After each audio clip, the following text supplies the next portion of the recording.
Good morning, everybody. We are back at it again this morning. It's Sunday morning and the pond build is continuing. I got this little dude, Max Robert. I got little Max Robert with me here. We had some pretty bad storms last night, so it's gonna be interesting to come over and see what the pond looks like after such a heavy rain last night, especially considering the fact that I've been doing a lot of work on the drainage. Look at this.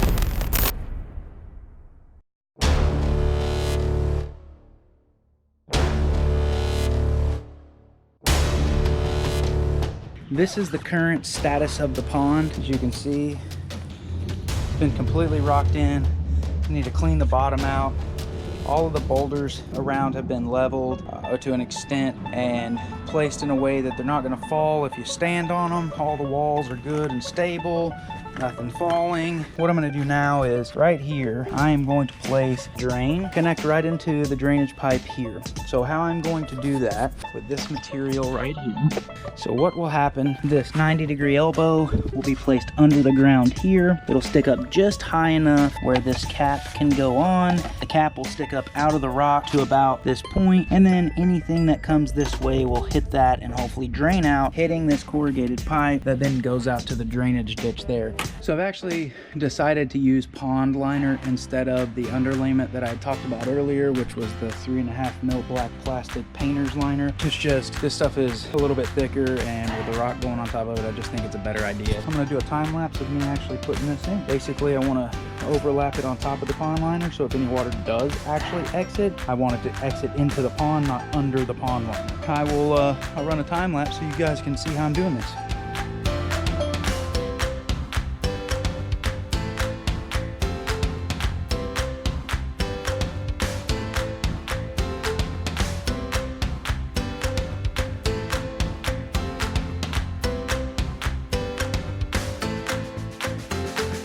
So I'm using the brick line here as a gauge to sloping it. I know that the foundation is level. These brick lines are level. Obviously I want it higher on this end and then gradually slope down. Now if you notice, I do have a little bit of a low spot here, and then this will gradually just slope that way. That is in case the drain that is going right here doesn't catch all the water. The hope is that it just flows this way around the pond and out.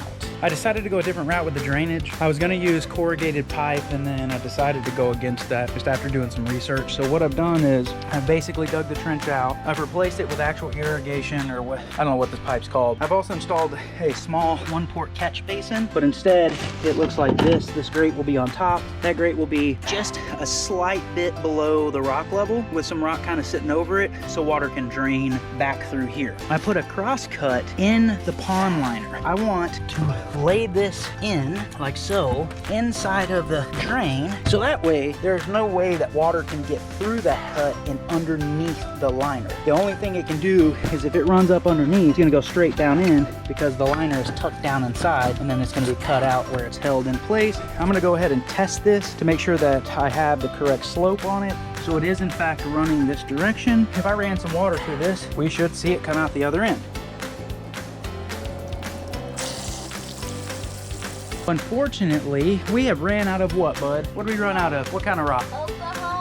Oklahoma stone. We did get the back corner rocked in. We did get the drainage installed and hooked up to the downspout. We got this all sloped down to where it needs to go. It does drain properly. We checked that. We put some water in the pond to start cleaning it out because we are almost done.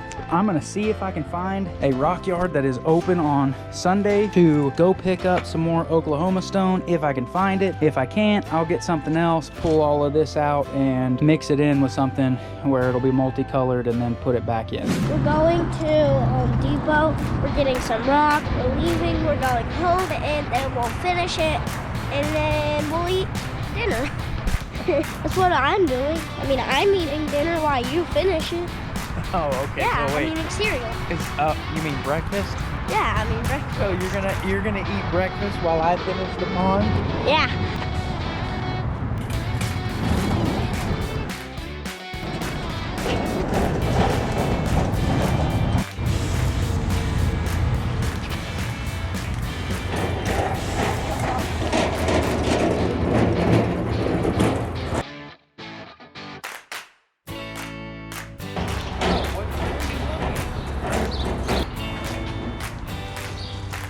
I think these are the perfect rocks.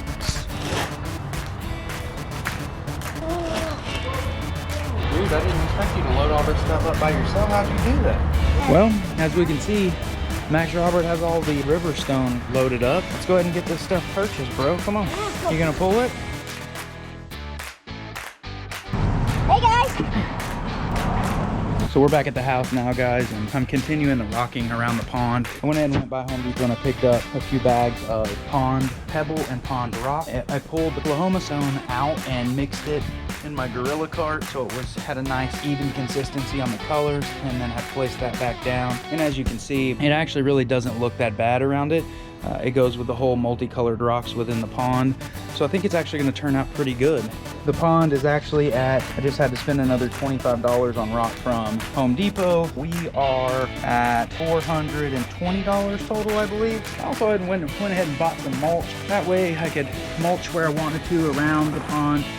So as you can see, the pond is looking really good. We've got mulch around where it needs to go. I've got the rock all in. I need to come back. The only thing I need to do is work on the clarity of the water. I need to finish grading this, resod this. What I did over here is along the back wall from that French drain as well as the drain for the downspout, there's actually a little trench underneath the rock that actually runs down the top as well, right here. And the trench is actually wrapped in the pond liner, which will help with erosion control around the foundation, and it actually terminates right here. So underneath all of this, you also have the end of the pipe here that's also releasing water that will allow the downspout and the French drain to drain. The reason I have this like this is just in case there is too much water, then basically what will happen is everything is sloped back towards this way, it catches in that trench and then drains back out here. We have Colorado and Texas river rock in this pond. And look at this. Hopefully you guys have enjoyed the video. There are more videos to come. We still have a lot to do. Really, the reason I got to this point, I won't have a lot of time this week to work on it due to work and such. So I wanted to at least get it done to this point. So if there is a large rain this week, I don't have to worry about it. That everything is set up to where it can drain and it can get away from the house and keep the house safe, because I definitely don't want my house flooding, as well as I don't want my foundation to settle in this corner due to extreme wetness. So this is all to prevent that from occurring.